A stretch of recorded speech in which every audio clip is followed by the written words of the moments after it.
যখন আমরা কাউকে ভালোবাসি, সে যেমন করে চায় তেমন করেই সব কিছু করি।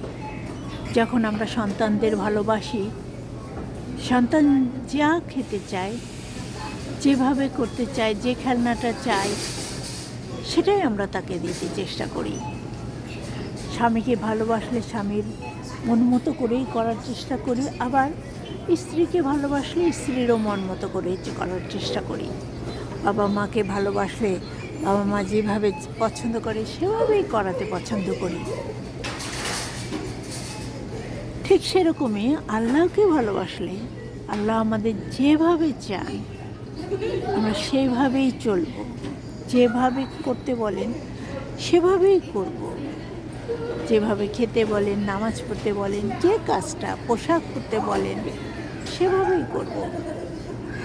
তাহলে যে যত বেশি আল্লাহর আদেশ নিষেধ মেনে চলব, সে তত বেশি আল্লাহকে ভালোবাসে।